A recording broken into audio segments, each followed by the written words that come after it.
Muy bien, muy bienvenidos entonces a nuestro taller de metodología de investigación en la administración. Le damos la bienvenida acá a nuestros estudiantes que están presentes, también a aquellos participantes que están viéndonos por forma virtual. Bueno, hoy vamos a compartir este taller junto con nuestro estimado, mi mentor, aquel que acá nos formó y nos sigue formando, el profesor Miguel Ángel Pero. Él ha sido profesor titular de Contabilidad Gerencial. Actualmente ya goza del jubileo en la docencia, pero sigue muy activo en las redes sociales, así que lo pueden seguir en Facebook al profesor. Yo le digo que se tiene que ir a LinkedIn, pero todavía no quiere ir a LinkedIn.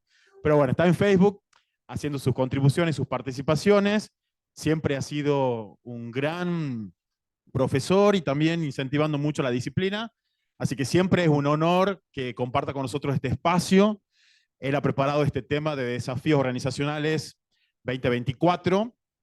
Así que bueno, le agradecemos, Miguel, la presencia. Así que bueno, muchas gracias y bueno, a aprovechar la charla con el profesor. Vamos a hacer la exposición y después vamos a generar un espacio de consulta, Miguel. ¿Ah? Muchas gracias, bienvenido.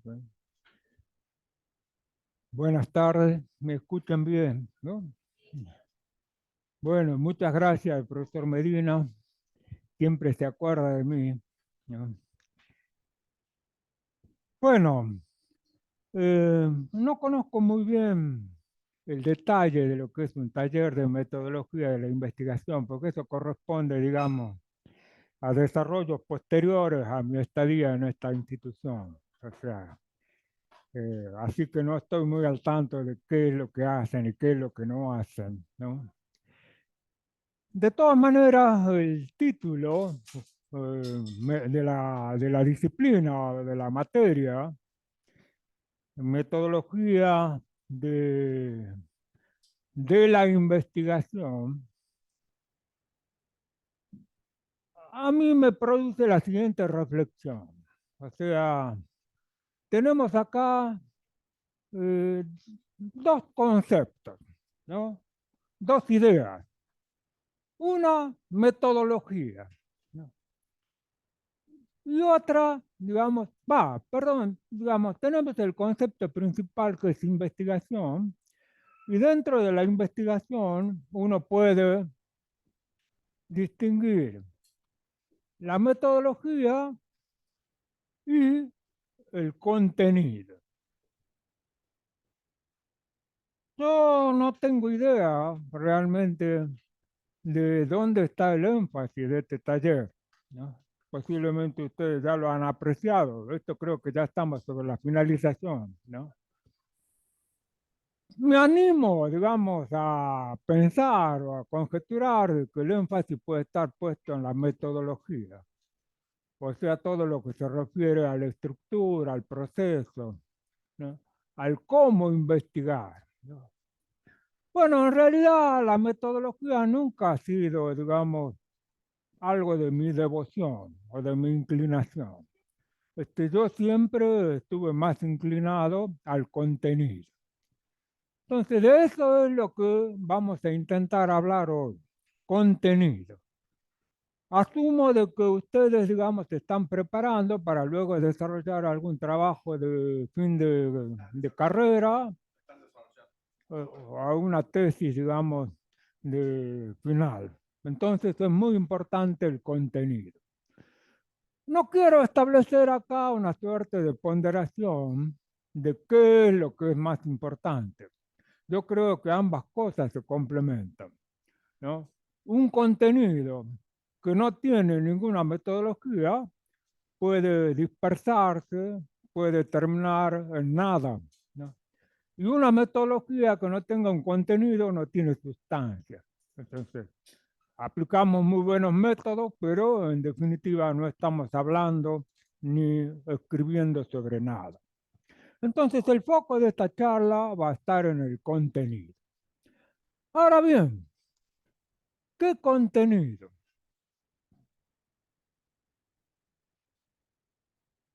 Empieza a fallar el método, por eso yo no estoy tan inclinado.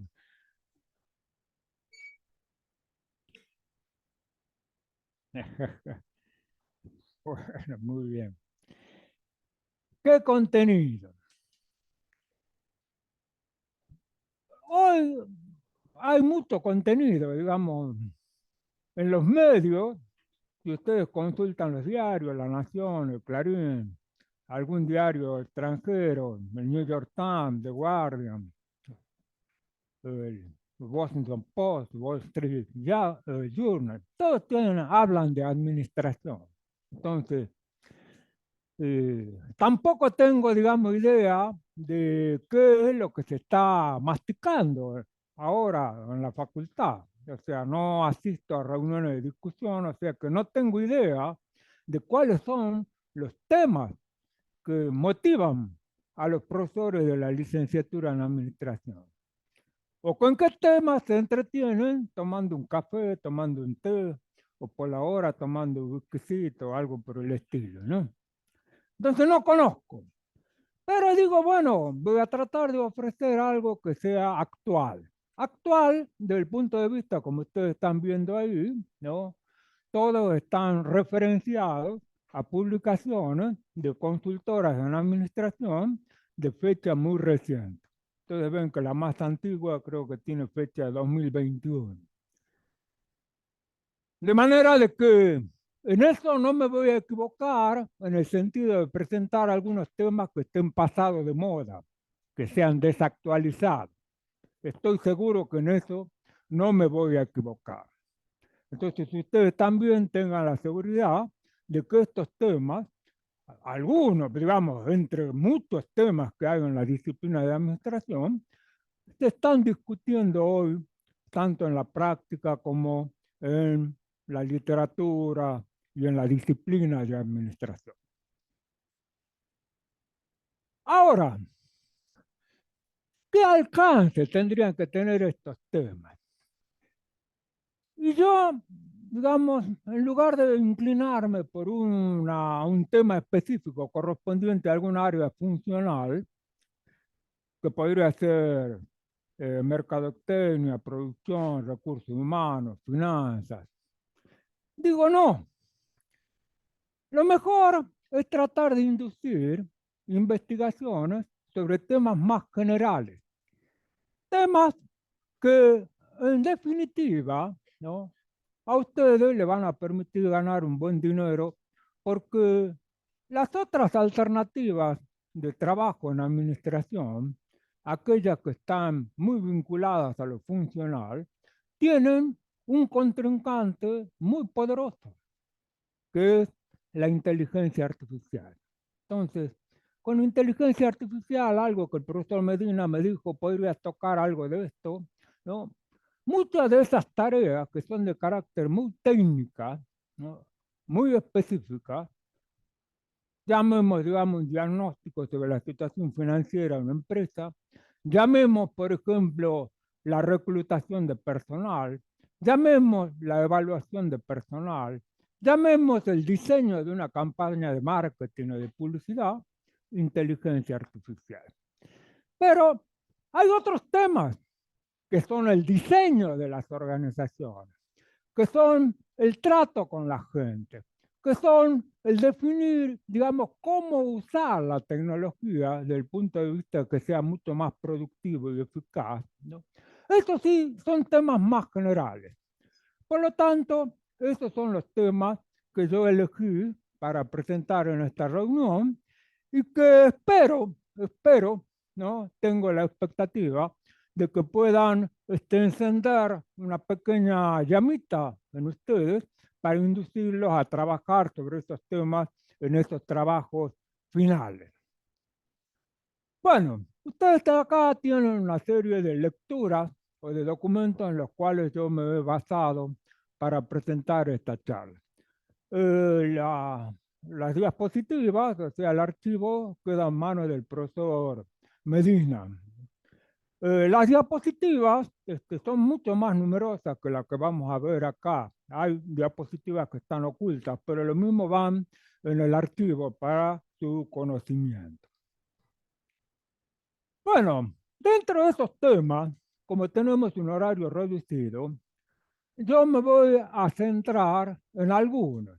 Uno, por ejemplo, cuáles son los atributos que debería tener una empresa, una organización, sobre todo una empresa con fines de lucro, para tener éxito, para sobrevivir, para prosperar en un mundo muy convulsionado, muy turbulento, muy volátil, digamos, con una expresión que se conoce como VUCA, que ya se hizo muy familiar, muy conocido, o sea, un mundo volátil, un mundo incierto, un mundo complejo, un mundo ambiguo, un mundo hipercompetitivo.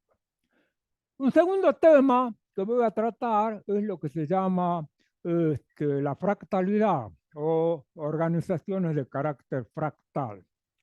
Esto tiene más que ver con el diseño de la organización, o sea, cómo estructurar una organización, cómo definir los flujos de información, las relaciones de autoridad.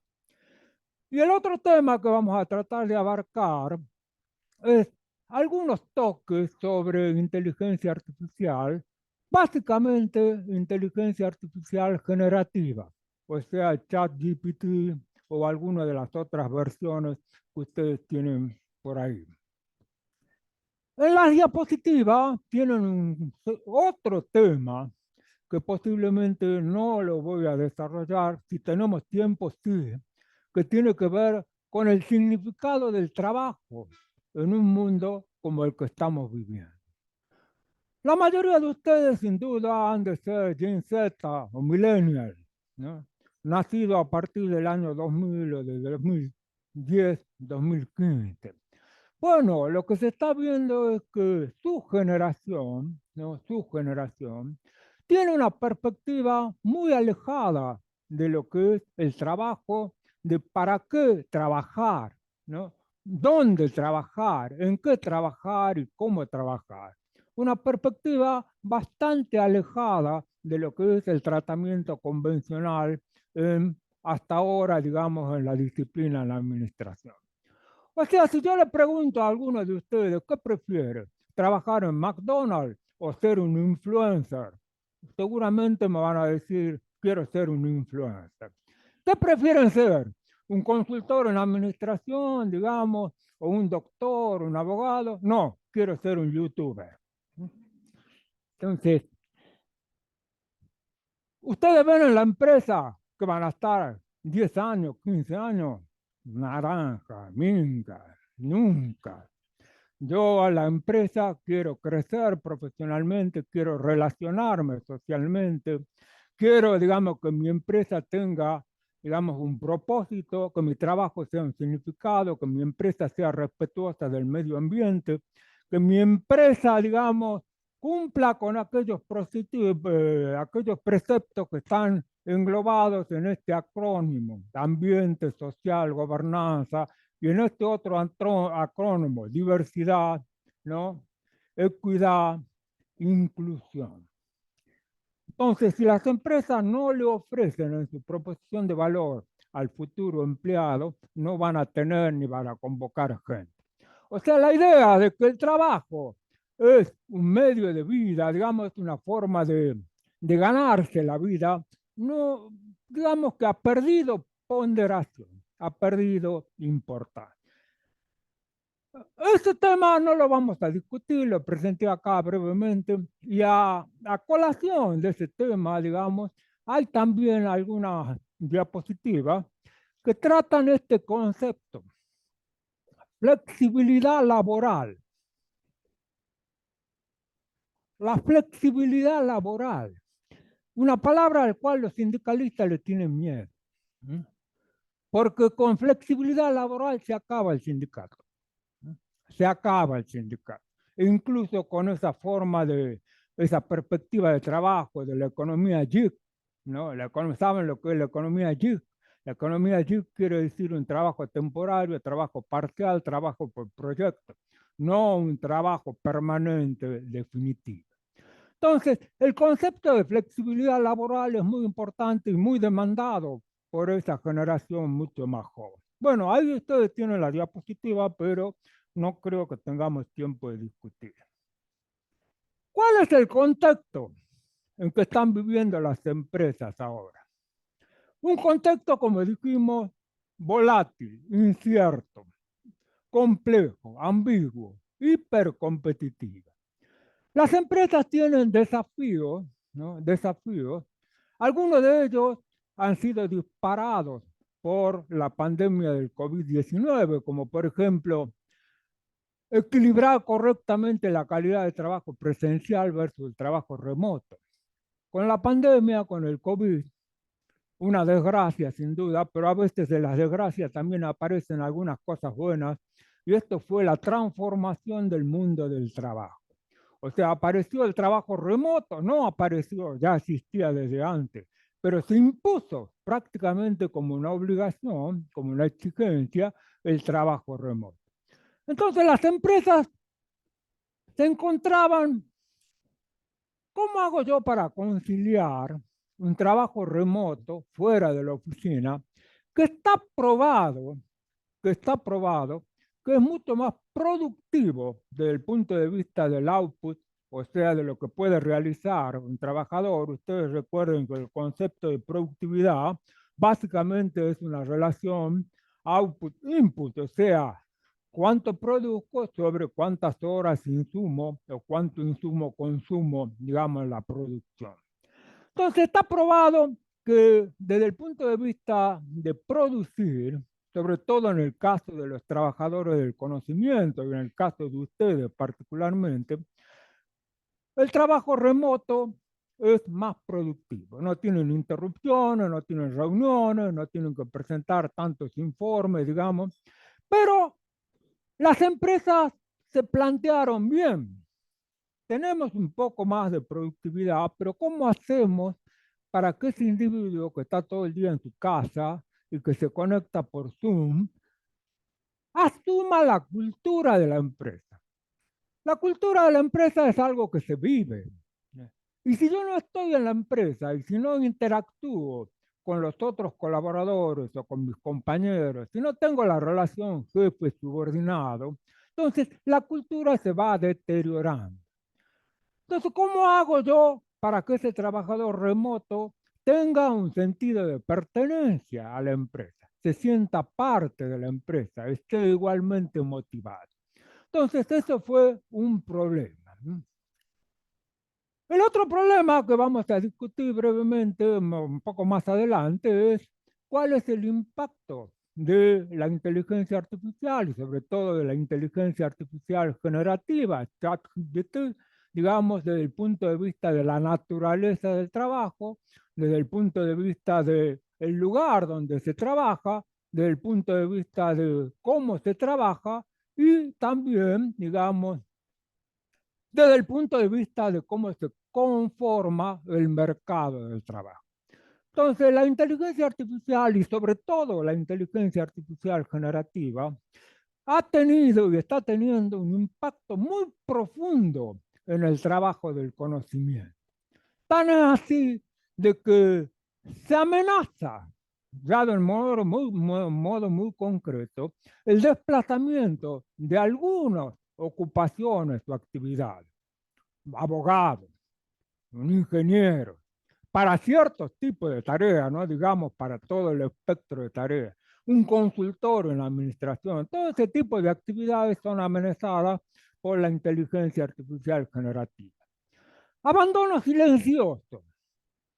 Con motivo del COVID-19, de la pandemia y del trabajo remoto, el hecho de que no se podía concurrir al lugar de trabajo, los trabajadores empezaron a descubrir de que existía otra vida, además del trabajo, que no les redituaba desde el punto de vista no solo económico, sino desde el punto de vista afectivo y desde el punto de vista del equilibrio trabajo-vida, desde el punto de vista del bienestar individual, desde el punto de vista, digamos, de la salud mental. El concepto de salud mental es un tema muy discutido, muy tratado y muy preocupante para las empresas hoy. Entonces, los tipos, digamos, las personas, ya, empezaron a resistirse a volver al trabajo. Gran problema de las empresas. Por eso se llama la época de la gran resignación, del gran abandono.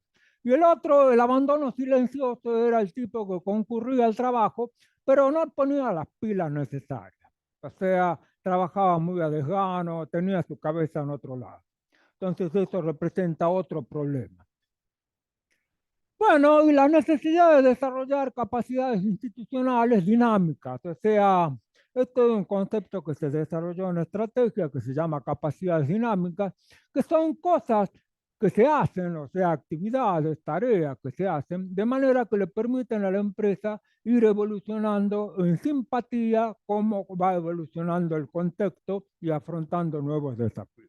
Entonces, ese era un problema que uno le podría decir que estaba en el ámbito de la propia empresa. Pero a los problemas del ámbito de la propia empresa se agregan otros problemas sobre los cuales las empresas no tienen mucho control. Entonces, ustedes conocen lo que está pasando en el mundo de hoy. El problema de la tensión comercial China-Estados Unidos.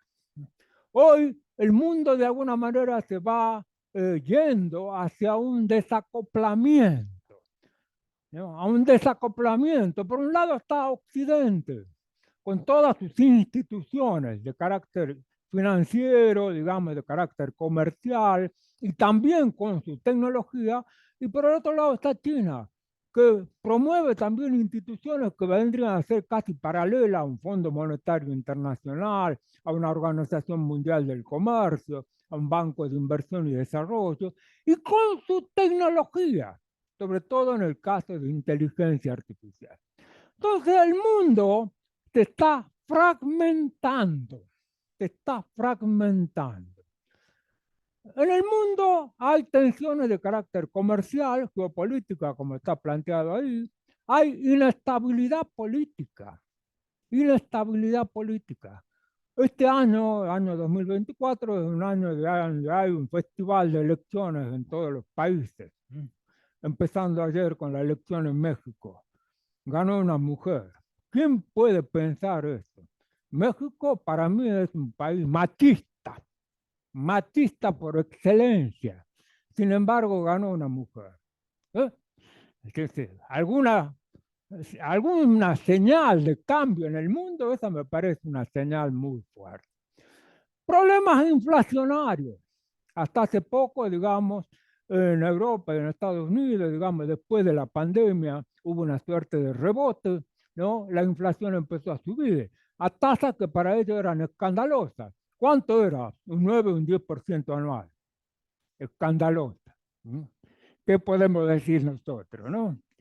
La tasa de interés también empezó a subir, digamos. Entonces, todos esos son problemas que impactan sobre las empresas, ¿no? Disrupción de la cadena de abastecimiento global, ¿no? Con motivo de la pandemia del COVID-19, esas cadenas de abastecimiento, porque las empresas habían decidido, ustedes conocen el concepto de empresa global.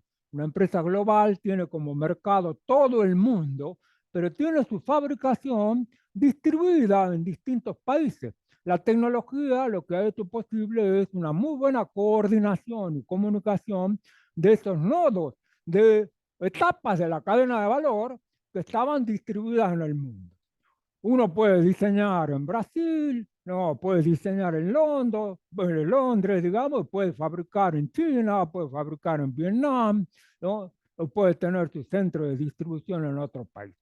El COVID-19, pumba, cortó esto, ¿no? Entonces, en las cadenas, ese orden, esa eficiencia de una distribución global de la cadena de valor fue puesta en jaque. Y ahora ustedes conocen los problemas, la guerra de Rusia con Ucrania, la interrupción del canal de Suez por los terroristas que son, bueno, no quiero poner un nombre, ¿verdad? Pero digamos, hay una interrupción en el canal de Suez, o sea, todo el transporte que se hacía a través de ahí, del sureste de Asia hacia Europa, interrumpido, el canal de Panamá está secándose prácticamente, otra vía de comunicación. Entonces, las cadenas de abastecimiento que estaban distribuidas globalmente se están cortando. Entonces, ¿qué están haciendo las empresas? Incluso el problema de Estados Unidos con China, muchas empresas empiezan a desinvertir de China porque tienen miedo de que le pongan restricciones, etcétera, y se están trasladando a otras regiones. Se produce ese desacoplamiento. Entonces, ¿qué están haciendo las empresas? Las empresas están buscando, digamos, localizar su producción. Entonces, de esas cadenas de abastecimiento global pasamos a otro esquema de producción. Bueno, situaciones propias del ámbito de la empresa, ¿no? Situaciones que corresponden al mundo en general, sobre los cuales no tienen su control las empresas y más la Argentina. Entonces, todo ese paquete, todo ese cóctel, plantea sin duda un contexto muy difícil, muy incierto, muy complejo, muy competitivo para las empresas. Entonces, los enfoques de gestión organizacional que asumo yo que ustedes conocen mayormente, la empresa con una estructura piramidal, una organización de carácter funcional o divisional, una cadena de comando y control de arriba hacia abajo, un flujo de información de arriba hacia abajo, ¿no? Un esquema de evaluación del desempeño que prioriza atributos como eficiencia, como productividad. Todo eso se va desgajando, no sirve para competir en el mundo de hoy. No quiero decir con esto de que hayan perdido totalmente relevancia, no, para nada. Simplemente de que su valor, ¿no? Su ponderación, su peso, su importancia ha disminuido muchísimo, hasta el punto de que es necesario pensar en nuevos enfoques de organización. Nuevos enfoques de organización que tengan ese carácter, que sean más dinámicos, evolutivos, intuitivos y flexibles.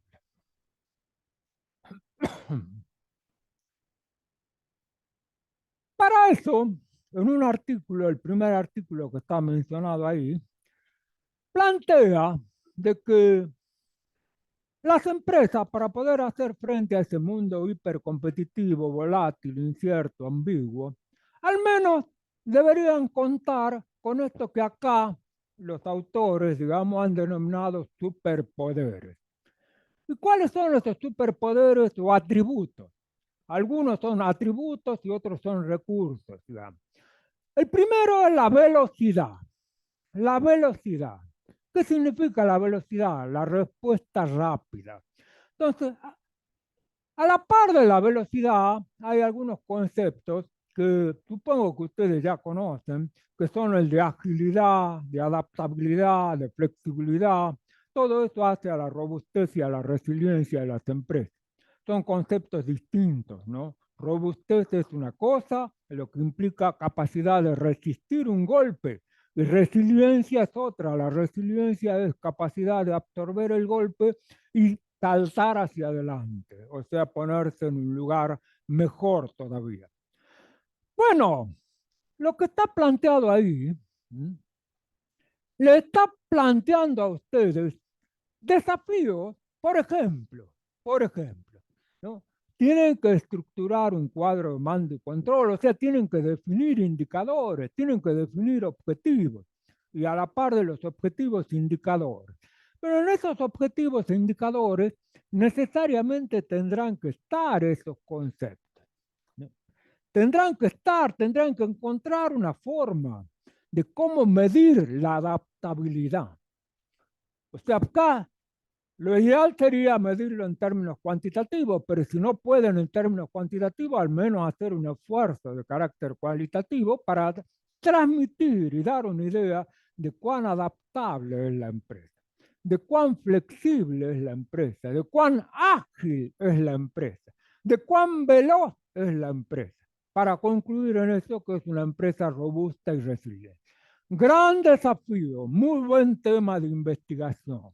Definir objetivos e indicadores de esos conceptos que son mucho más blandos que medir la eficiencia, que medir la productividad, que medir, digamos, la tasa de adquisición de clientes. Las tecnologías. La tecnología, digamos, para mí es el factor de evolución del mundo. Desde la revolución industrial ahora y en estos últimos tiempos todavía se potencia mucho más, la tecnología está detrás del avance del mundo. Pero ahora lo que se plantea es el desafío de una tecnología que desafía las capacidades del ser humano. Entonces, uno tendría que buscar la forma de complementarse con esa tecnología.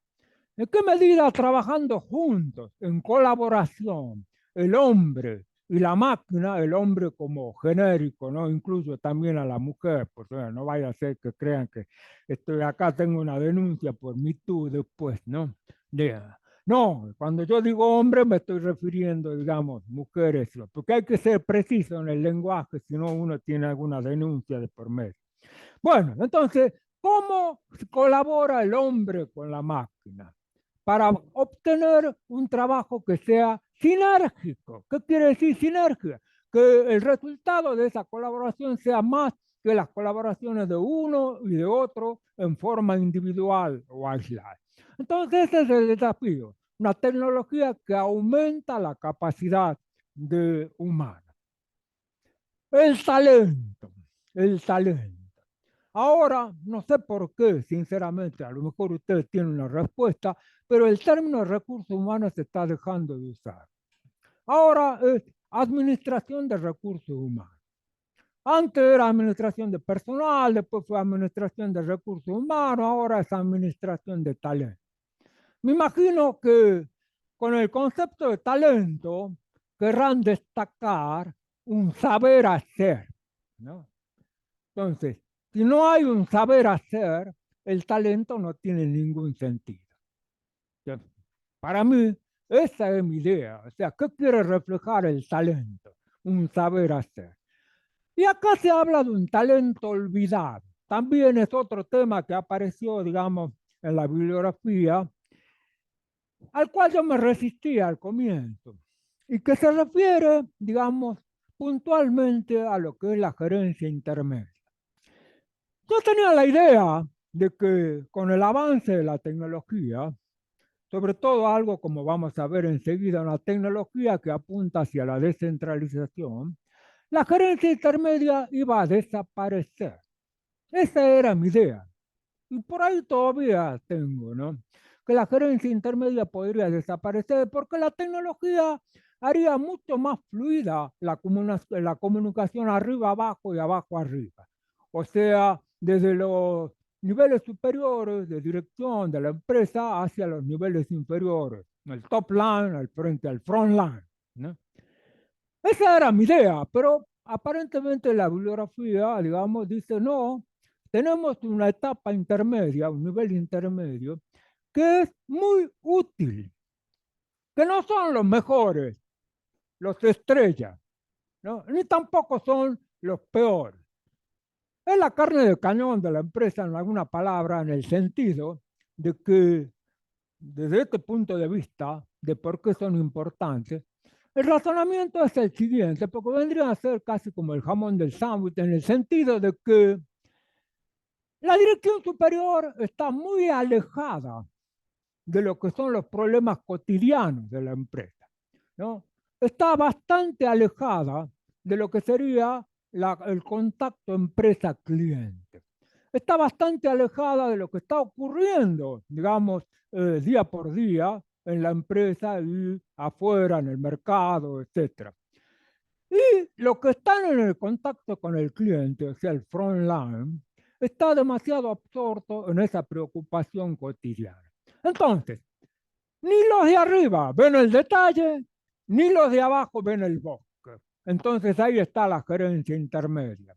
La gerencia intermedia es la que tiene una apreciación global de la empresa, es la que puede visualizar cuál es la vinculación, nivel superior, nivel inferior.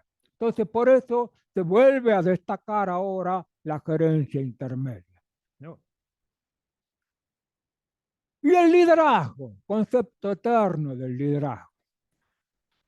Cada año, y yo supongo que cada curso de recursos humanos, llamémosle talento ahora, deberá, digamos, empezar el año con una definición nueva de liderazgo.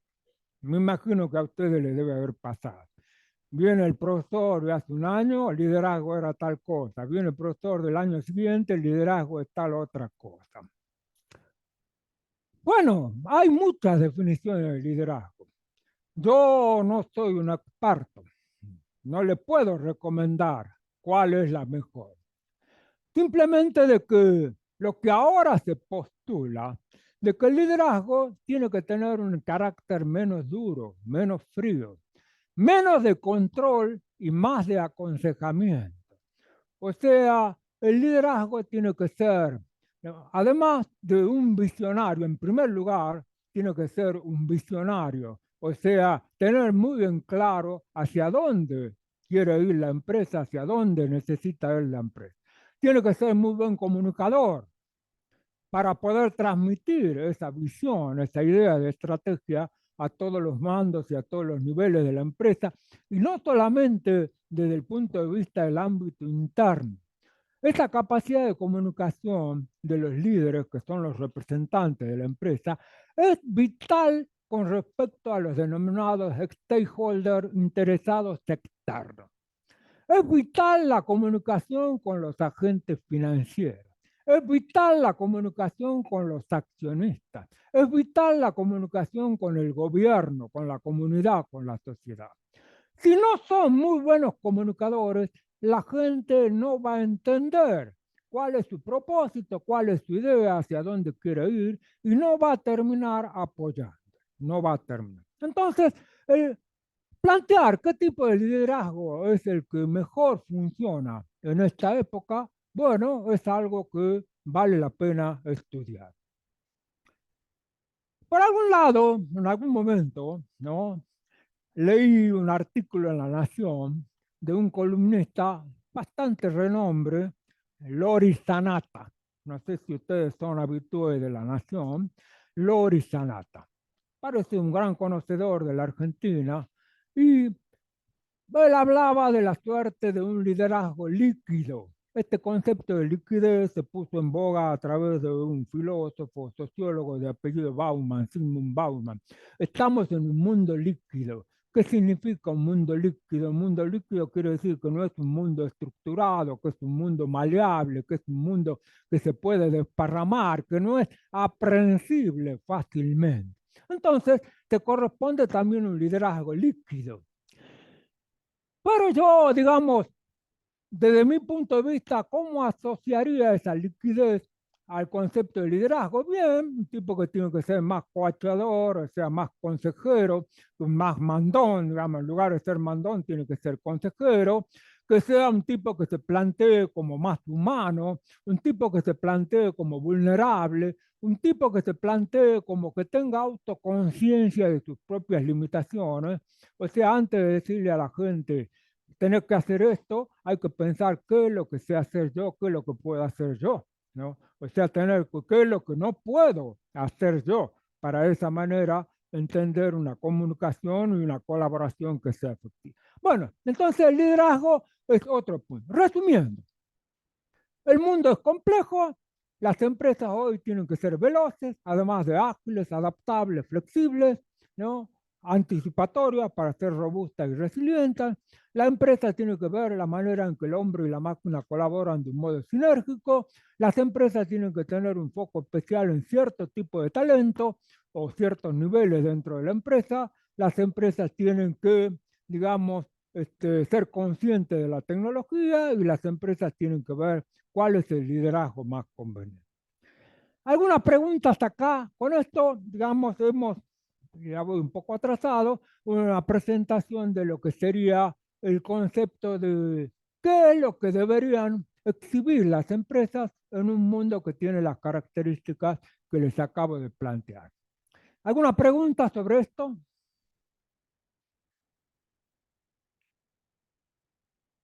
Bueno, la organización del futuro es fractal. Acá tenemos dos conceptos, una ventaja de escala y una ventaja fractal. La ventaja de escala corresponde a la era industrial, a esa hora en donde las empresas tipificadas como globales, ¿no? ¿Qué son las empresas globales? Las que tienen como mercado todo el mundo, o sea, su alcance es todo el mundo. Y tienen su cadena de valor distribuida, y el foco de esas empresas estaba puesta en la escala. O sea, ustedes saben lo que es una ventaja de escala. La ventaja de escala es tener el costo mínimo, o sea, la función de escala, ¿no?, es esta.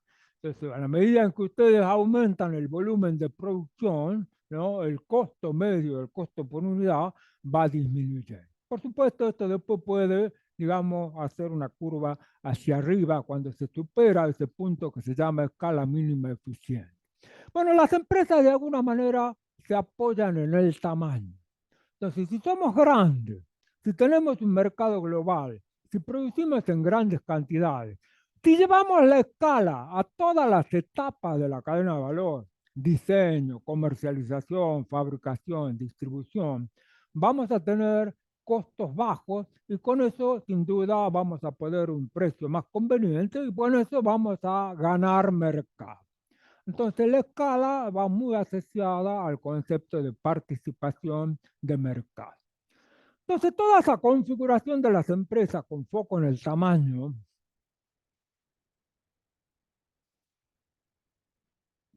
no ha desaparecido esto.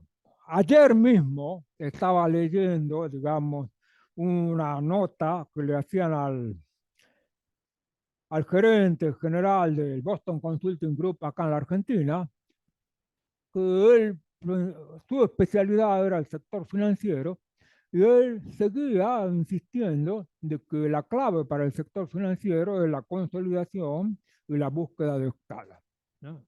Entonces, esa era una de sus definiciones de carácter estratégico. Entonces, que la ventaja de escala todavía no ha desaparecido.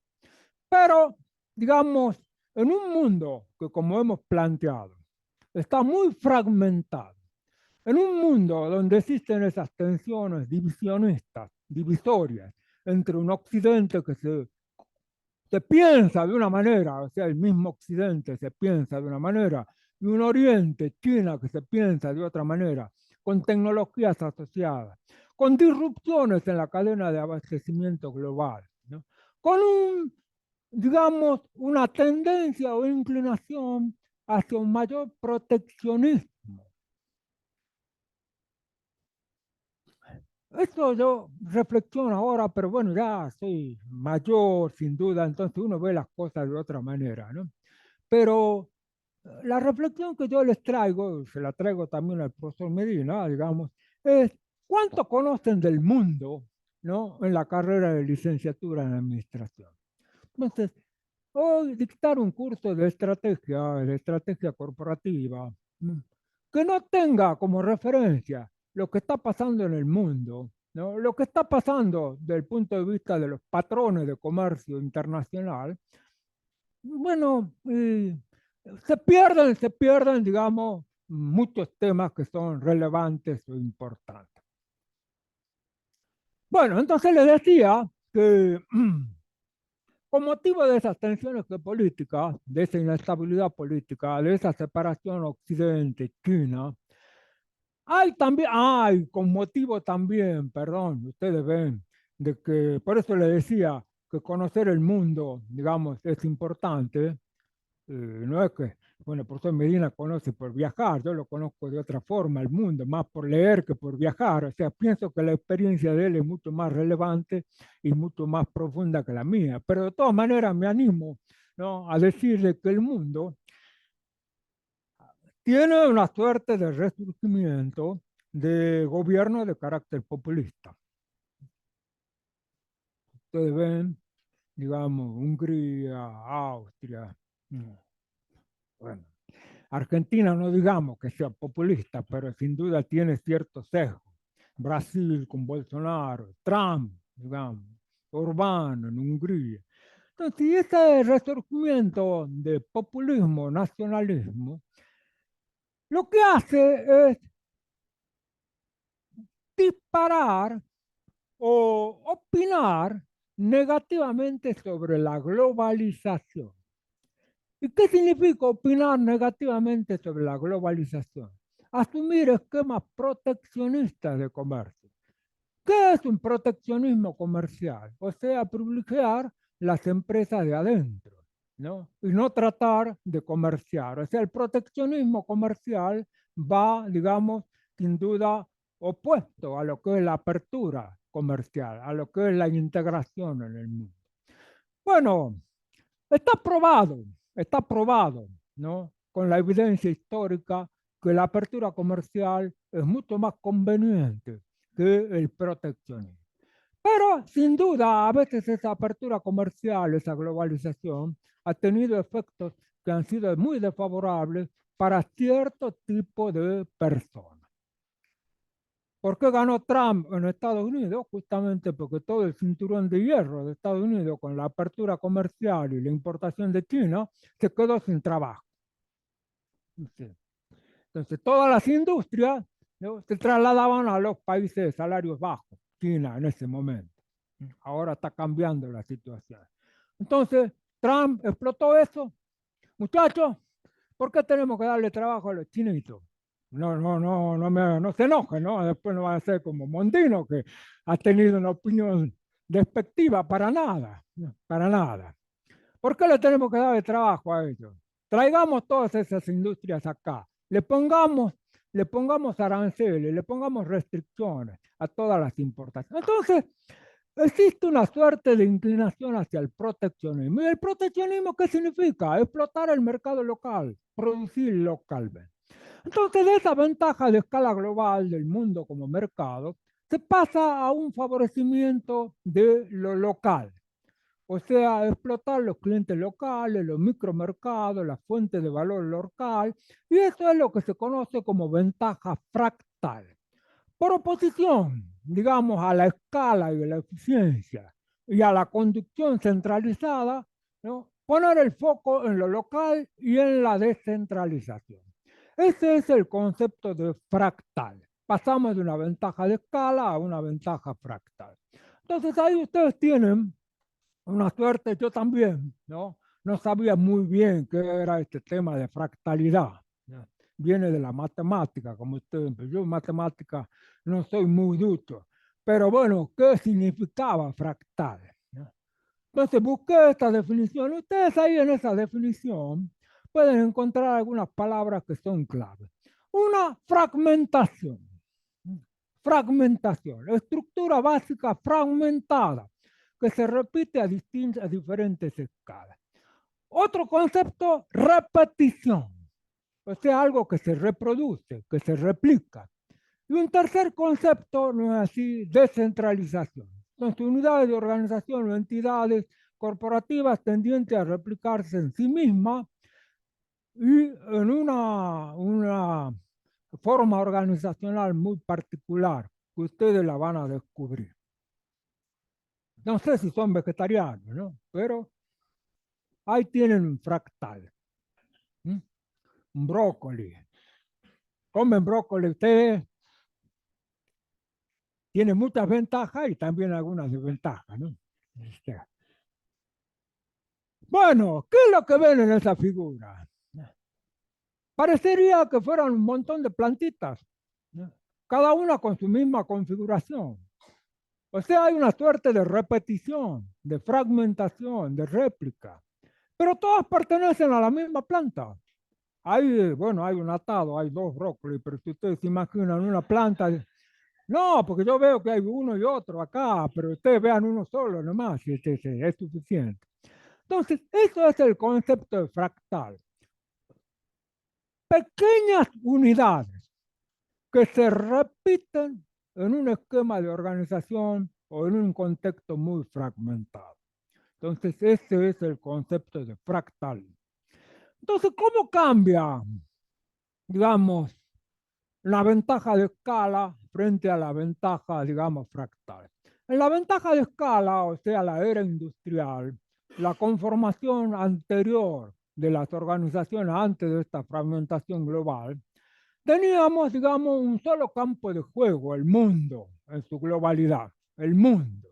El mercado de mi empresa es el mundo.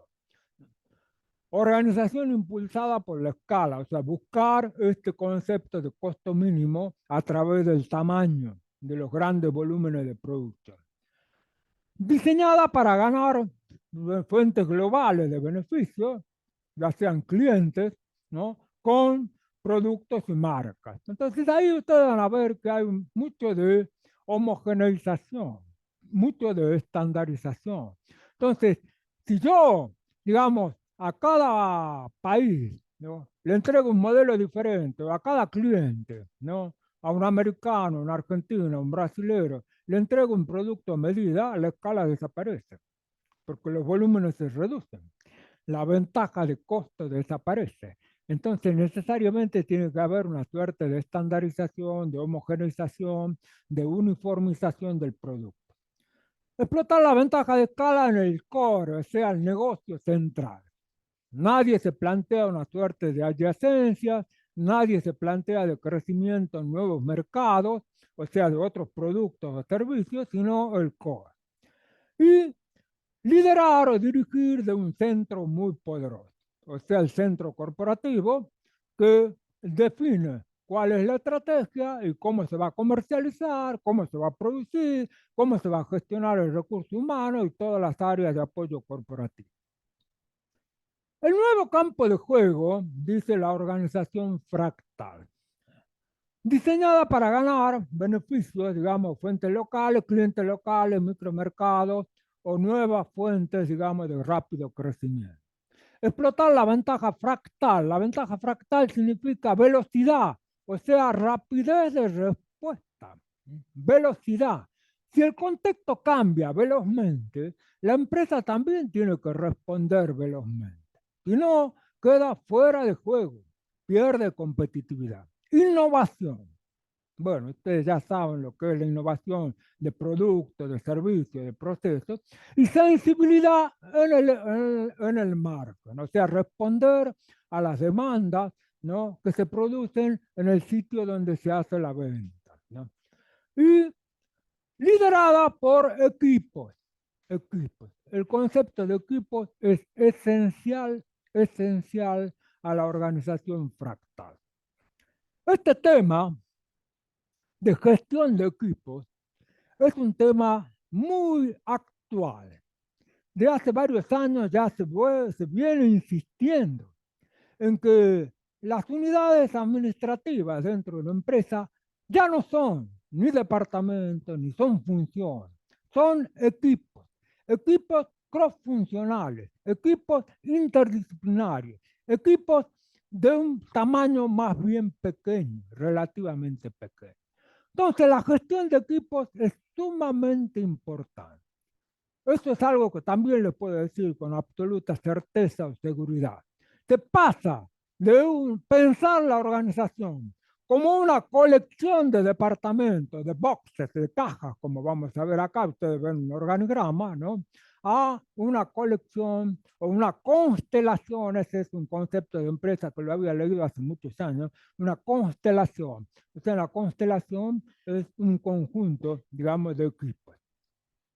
Bueno, entonces, si tenemos, digamos, una nueva concepción de lo que es la ventaja competitiva, esto implica de que la organización de la empresa, el diseño organizacional, tiene que ser diferente.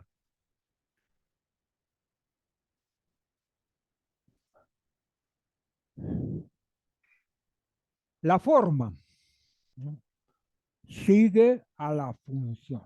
Esto es algo que repito todas las veces que el profesor Medina tiene la gentileza de invitarme, digamos, a estas reuniones. ¿Eso qué significa? La forma sigue a la función. Entonces, que la estrategia de la empresa, la estrategia de la empresa define la estructura de la empresa, ¿no?, y define los procesos de la empresa. Entonces, eso es el concepto de que la forma sigue, digamos, a la función. O sea, acá lo que se plantea es una estrategia diferente. Si antes planteábamos competir sobre la base de una escala, ahora planteamos competir sobre una base de una escala, pero a nivel local. O sea, sería un concepto de diferenciación local. O sea, darle a cada uno, ¿no?, aquello que esté más a gusto o que se acomode más a sus necesidades y preferencias. Entonces, esto implica que las estructuras y los procesos el diseño organizacional tiene que ser diferente. ¿Cómo? Bueno, principio de diseño organizacional, diseñado para una ventaja de escala, diseñado para una ventaja fractal. En cuanto, y acá ustedes tienen algunos conceptos que son importantes para tipificar una organización, ¿no? Porque esta es una pregunta tonta, ¿no? Tonta. Pero si yo le haría a usted, digamos, ¿cómo me tipifica una organización? A ver, dígame cómo la describe a la organización. Posiblemente me den respuestas sueltas. Me dirán, bueno, esta organización tiene una forma funcional, una forma divisional, ¿no? Así, tiene un equipo directivo muy poderoso en el centro. Pero acá tienen algunos conceptos más precisos. Entonces, eso sirve para tipificar el diseño de una organización. ¿Y cómo lo tipificamos? Primero, ¿cómo se definen los roles, las responsabilidades, las relaciones de información? ¿Mm? Piensen ustedes en el diagrama de organización típico, un conjunto de casilleros con un nivel de jerarquía de arriba hacia abajo. ¿Mm? Diagrama típico de una organización. En la ventaja de escala, foco en los boxes, o sea, en cada uno de esos cuadritos, en cada una de esas cajitas, en una organización jerárquica y a ese nivel, porque estamos hablando de una empresa de alcance multinacional, digamos, a ese nivel, generalmente las formas organizacionales más típicas son organizaciones matriciales. Supongo que para ustedes estará claro, no así y fresco, el concepto de una organización matricial. La organización matricial lo que tiene es la conciliación de dos dimensiones, una matriz, digamos, de 2 por 2, ¿no? Por un lado pueden tener un concepto de función, comercialización, producción, recursos humanos, finanzas, etcétera, etcétera. Supongamos en las columnas y en las filas pueden tener productos o pueden tener países, regiones. Entonces esa es la organización matricial. Organización matricial rígida, o sea, con ciertas relaciones muy definidas. Los derechos de decisión. ¿Quién toma las decisiones? La ventaja de escala. Bueno, la jerarquía en el nivel superior, ¿no? Muy centralizada. ¿Cómo se produce el flujo de información? Generalmente en dos sentidos, de arriba hacia abajo, de abajo hacia arriba. ¿Y cómo es el control de las transacciones? Por relaciones de carácter contractual. O sea, si es dentro de la empresa, el código de conducta, las normas de procedimiento. Si es en la relación empresa con terceros, a través de contratos, ¿no? Vamos a la ventaja fractal. ¿Cómo cambia esto? Bueno, en primer lugar, el foco está en la interacción, en la conexión. Acá no tanto importa, digamos, la relación de carácter jerárquica. Las organizaciones fractales son antijerárquicas, antijerárquicas.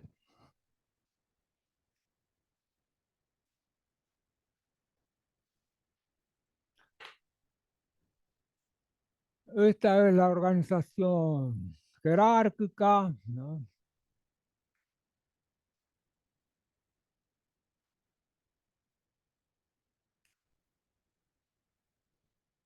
De arriba hacia abajo. Las relaciones de autoridad y de información son de arriba hacia abajo.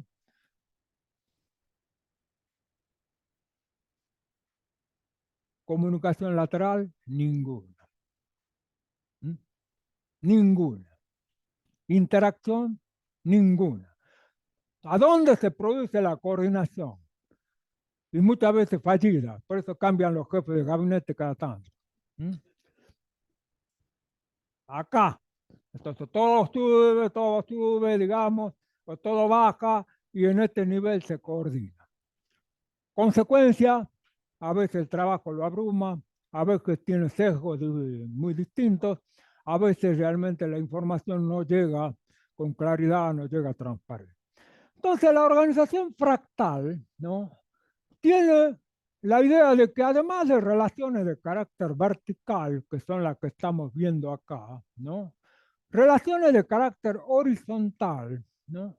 Y relaciones de carácter diagonal. Entonces, ustedes acá tienen las unidades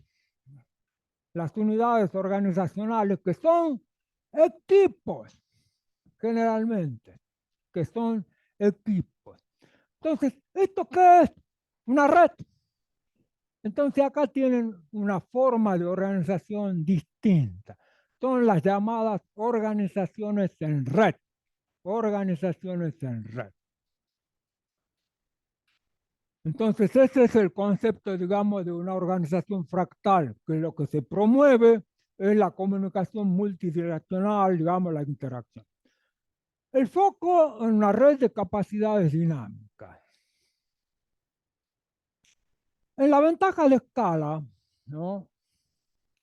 Lo que importa era tener activos de propiedad de gran tamaño. O sea, una gran fábrica, una gran organización de distribución, porque el tamaño es lo que va asociado a una ventaja en costo. En las organizaciones fractales, la propiedad de los activos y el tamaño de los activos no interesa. ¿Por qué? Ustedes conocen el concepto de uberización. O sea, yo en lugar de tener el auto propio, no así prefiero llamarlo a Uber para que me traslade de un punto a otro. Entonces, ese concepto es un concepto de desactivación, o sea, de prescindir de los activos de propiedad. Esto es muy común en la parte de tecnología de la información. O sea, con la nube ustedes pueden contratar servicios de computación, digamos, sin tener que tener toda una estructura ni de software ni de hardware.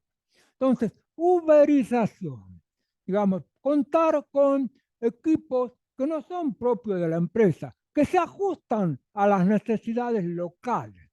Entonces, no me interesan los activos de propiedad particular. Esto es algo muy propio de ustedes también, ¿no? La generación joven no se inclina tanto a la propiedad de los activos. Prefiere alquilar, prefiere tercerizar, ya sea en viviendas o en servicios. Entonces acá tenemos estos conceptos que ayudan a entender eso de foco en una red de capacidades dinámicas. Entonces yo trato de usar algunas ideas que son familiares para ustedes. O sea, ustedes todos saben lo que es Uber y lo que significa uberización, o sea, cómo trasladan el concepto de uberización a otras actividades. Ustedes saben lo que es esto.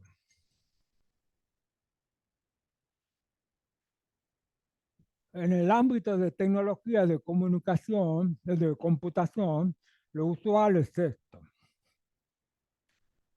Software como servicio. Software as a service. O sea, yo subcontrato el desarrollo del software. Entonces acá, en este esquema, digamos, de ventajas fractales, de organizaciones fractales, tendría lo que sería activo como servicio.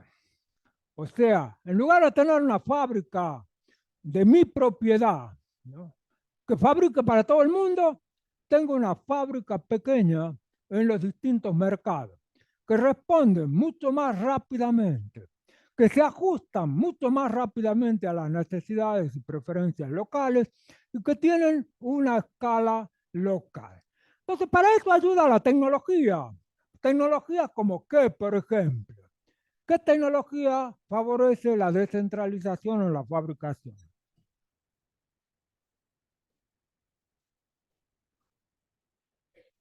Impresión 3D.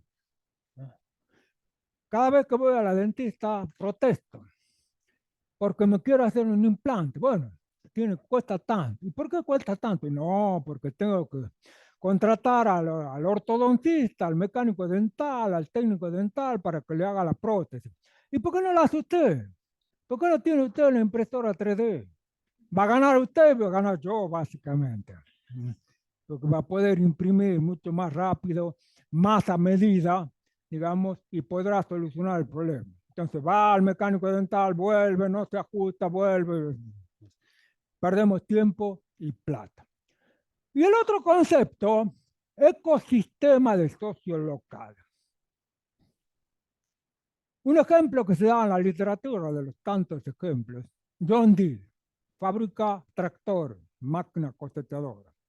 Bueno, John Deere tiene conectado digitalmente a todas sus máquinas, de manera de que con programas de inteligencia artificial la máquina le va diciendo me voy a descomponer, ¿no? Manda el repuesto cuanto antes, o tengo problema con tal repuesto, tal mecanismo, etc. Pero además de eso, además de esa plataforma digital y además de eso, tecnología, Internet de las cosas.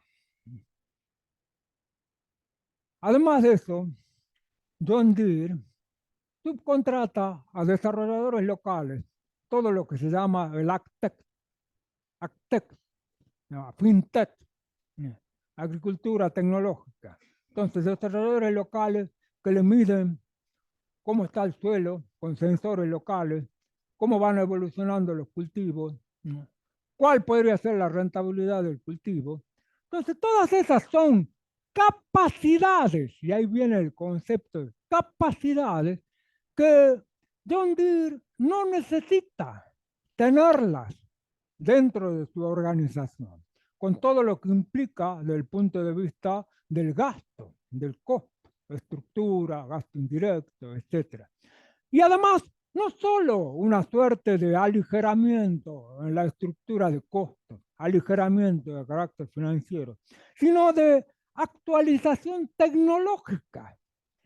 Porque cuando yo subcontrato tecnología, me actualizo mucho más rápido de que si yo tengo mi propia estructura y el famoso razonamiento de costo hundido.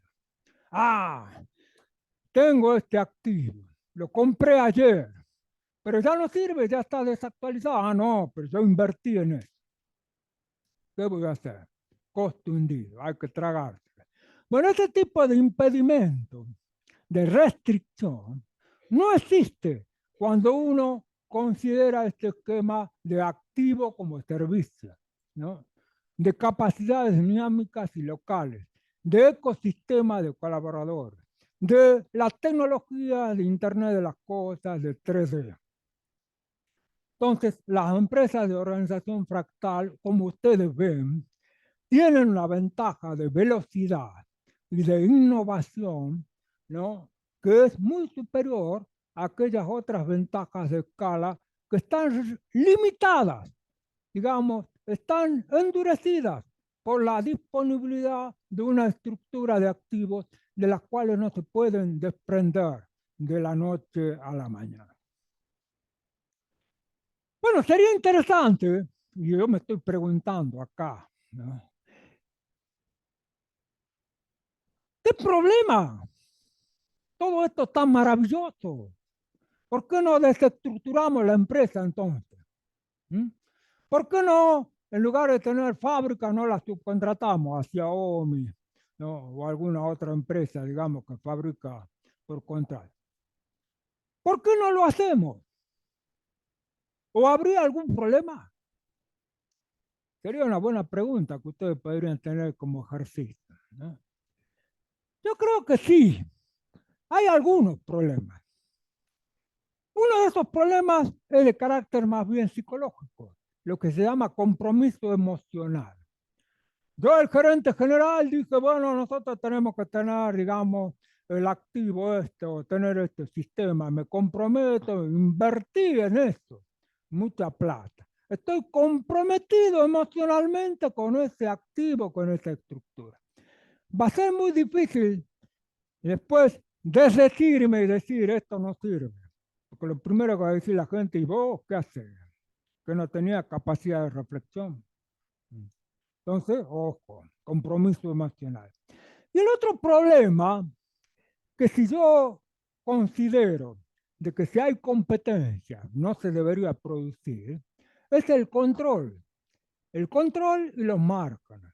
Muy posiblemente los márgenes por ahí puedan ser un poco más reducidos, pero hay que distribuir ese margen de beneficio entre la empresa que tiene el contacto con el cliente y el desarrollador local.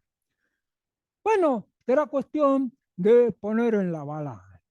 Pero es que esa idea de escala tiene sus bemoles y se me ocurrió, digamos, un ejemplo al canto. ¿Cuál puede ser?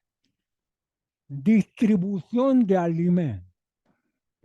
Supongo que todos saben los problemas que ahora que cubren todas las tapas de los diarios, ¿no? Ventaja de escala, o sea, el gobierno acopió grandes cantidades porque pensaba que con eso iba a tener una suerte de ventaja de costo. O sea, voy a anticiparme a la, digamos, posible suba en el precio de los alimentos o voy a tener control sobre la distribución. Problema, los alimentos vencieron. La estructura no funcionó. Entonces aparece ahora un iluminado, con todo respeto, ¿no? Y dice, no, muchachos, esto no funciona. Lo que tenemos que hacer ahora es lo que se llamaba una suerte de acuerdo contingente. O sea, comprometemos a la fábrica o productora de alimentos que nos tiene que entregar los alimentos cuando nosotros se los pidamos, en la cantidad que se los pidamos, y vamos a subcontratar también todo lo que sea distribución, todo lo que sea logística. Obvio, eso implica un aligeramiento de activos, una mejora de carácter financiero, de carácter inmediato. No tengo que invertir. También está el problema de que, bueno, ahora me tenés que entregar los alimentos. Pues justo se me corrompió un cable y no tengo la fábrica lista. Puede suceder eso. Por eso digo que en un esquema de competencia con abundante oferta o una oferta suficiente, no debería suceder esto. No debería suceder. Pero ahí ustedes tienen, no sé si lo han entendido, digamos, ¿les pareció claro el ejemplo, profesor Medina? No sé si lo han entendido entre la idea, digamos, de acopiar, tener escala y al mismo tiempo la otra idea de subcontratar eventualmente, contingentemente, en el momento en que lo necesite. La distribución de los derechos de decisión en la organización de carácter fractal, no puede ser. Bueno, profesor Medina va a haber que hacer otra reunión si no quiere desperdiciar el tema, no. Bueno, sí, yo creo que en la organización de carácter fractal las decisiones no están centralizadas en la dirección superior. Lo que se importa es darle autonomía a estos equipos relativamente pequeños para que tomen muchas decisiones que tienen que ver con la contratación de personal, que tienen que ver con la paga o la compensación de personal, que tienen que ver con el relacionamiento con el cliente. Entonces, es, digamos, una distribución de los derechos de decisión. Con eso, de alguna manera también, no de alguna manera, sino que muy ciertamente se agiliza la toma de decisiones, se responde con mucha mayor eficacia a las demandas de la clientela y también, sin duda, se da una mayor motivación a la gente. ¿Por qué? Porque la estoy haciendo responsable. Entonces ahí la responsabilidad por los resultados es mucho más clara. Entonces, el ejemplo que se da en la literatura es de una empresa china, Haier, productora de artefactos electrodomésticos. Tiene lo que se plantea, digamos, en esta suerte de centralización, descentralización, ¿no? Hay un continuum. Tenemos la empresa totalmente centralizada, con la dirección central en el centro corporativo. De ahí se toman las decisiones que bajan hacia abajo sobre todas las etapas de la cadena de valor. Y en el otro extremo tenemos la organización totalmente descentralizada, Higher. Esa organización está configurada como una constelación de mini empresas, con responsabilidades de resultados, pérdidas y ganancias. O sea, todas estas unidades que ustedes están viendo ahí se plantean como centros de resultados. No son centros de costes, son centros de resultados. Tienen responsabilidad por los ingresos y tienen responsabilidad por los gastos, ¿no? Entonces, una organización totalmente descentralizada. Las empresas, sin duda, los extremos no son muy comunes. Haier no es un ejemplo muy común, es un ejemplo extremo de una organización totalmente descentralizada.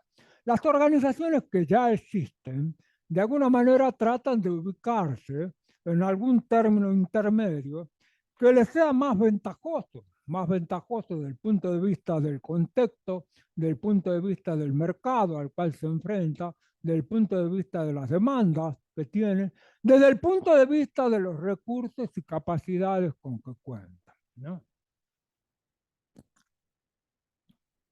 Obviamente, los startups, o sea, las nuevas empresas, ¿no?, tienen una ventaja con respecto a las empresas ya establecidas, que tienen una hoja en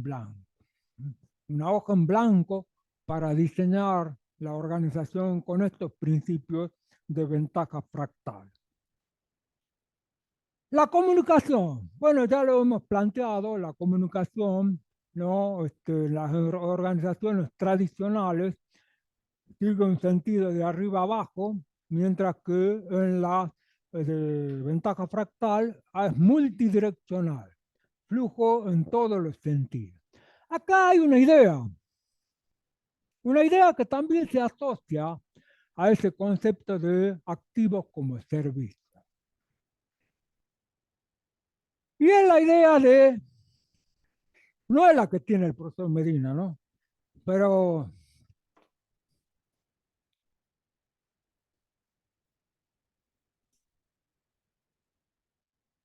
la economía de compartir, ¿no? El profesor Medina tiene una idea mucho más idealista, mucho más bella, más generosa de lo que significa compartir. Él lo hace desde el punto de vista de compartir la propiedad, compartir la riqueza, compartir otras cosas. Bueno, no. Acá, digamos, economía de compartir, o sea, la uberización es compartir, o sea, el ride sharing, o sea, compartir el viaje, o sea, nos juntamos 3 o 4 y tomamos el mismo vehículo para no tener que cada uno, digamos, ¿qué significa eso? ¿Ah? En el examen. No es tan fácil ahora. No. Ahora no. Ustedes lo dejan entrar con celulares a los chicos. Eso sí, me parece un ejemplo de libertad, digamos, de respeto. Así es. Sí, se acabaron los machetes, todas esas cosas. Sí, se acabaron. Bueno, entonces acá la idea es compartir. En la organización tradicional, ¿no?, ¿cuál es el modo mental, la mentalidad? Guardarse la información. ¿Por qué? Porque la información, en algunos casos, es un activo estratégico, ¿no? En otros casos, es un diferenciador. En muchos casos, significa la justificación del puesto. Cuando yo empecé mi relación de trabajo, digamos, trabajaba en una institución pública que tenía distintas áreas de funciones. Bueno, el encargado, el contable de una de esas áreas de secciones, ¿no?, había que hacer en la contabilidad una serie de asientos de cierre, asientos de ajuste, que eran más bien complicados porque la actividad era seguro. El seguro, no sé si ustedes saben, tiene una contabilidad un poco distinta a lo que es la contabilidad tradicional. Entonces, esos asientos de cierre eran un activo estratégico. Y esta persona la tenía guardada en el cajón bajo llave, para que nadie pudiera descubrir cuáles eran los asientos que les permitía cerrar la contabilidad de la organización. Entonces, esta es la mentalidad de restricción de la información, una mentalidad de confidencialidad. Bueno, eso se termina en la organización fractal. En la organización fractal, lo clave es la apertura informativa. Todo el mundo tiene acceso, con algunas restricciones sin duda que pueden parecer con la discreción competitiva. O sea, hay alguna información que quizás no se puedan poner tan abierta y tan expuesta, porque la competencia pueda ahí encontrar elementos para competir mejor. Entonces hay algunas restricciones, pero acá la idea es que la información se comparte libremente, sin restricciones, en todas las direcciones de la empresa, en todas las direcciones.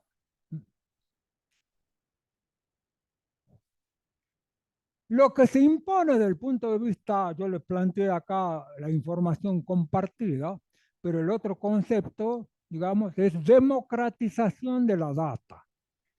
O sea, la data no es privilegio, exclusividad de algunas personas o de algunas secciones dentro de la empresa. La data es propiedad y disponibilidad accesible de todos los miembros de la empresa, de todos los miembros de la empresa. La tecnología que colabora con esto son las tecnologías de blockchain, o sea, de cadena de bloques. Posiblemente ustedes tengan alguna idea con respecto a esto.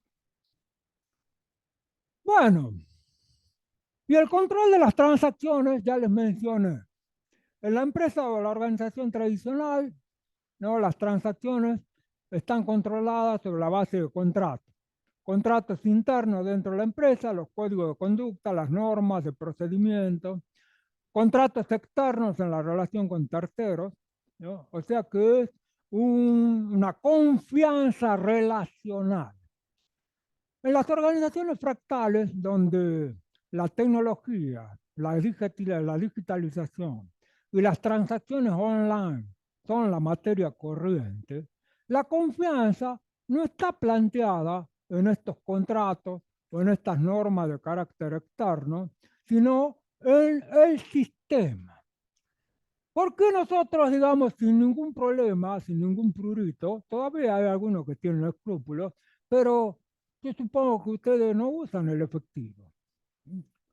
Todos pagan con modo, pagan con mercado pago, o sea, todo el esquema de pagos virtual.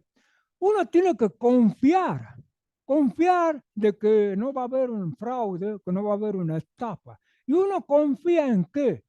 No confía en el contrato, porque no hay un contrato, digamos, entre una parte y otra. Yo confío en el sistema. El sistema es lo que me permite a mí tener esta confianza en las transacciones online. La tecnología blockchain, o sea, cadena de bloques, una tecnología de descentralización. Entonces, el hecho de que no se puedan modificar los registros, de alguna manera plantea esa suerte de confianza. Entonces, esta tecnología es un desafío para todo lo que sea intermediación. Entonces, ustedes vieron hace unos días, había salido ya, se quieren eliminar los registros de automotor. Bueno, el registro de automotor, el registro inmobiliario y todas las otras instancias, los bancos mismos. Por eso la explosión de la fintech. Todos estos son intermediarios. Y como intermediarios tienen un costo. Se apropian de alguna parte del margen y tienen alguna suerte de control también, ¿no? El control que impone condiciones, ya sea al fabricante, al proveedor, ya sea al consumidor, al usuario.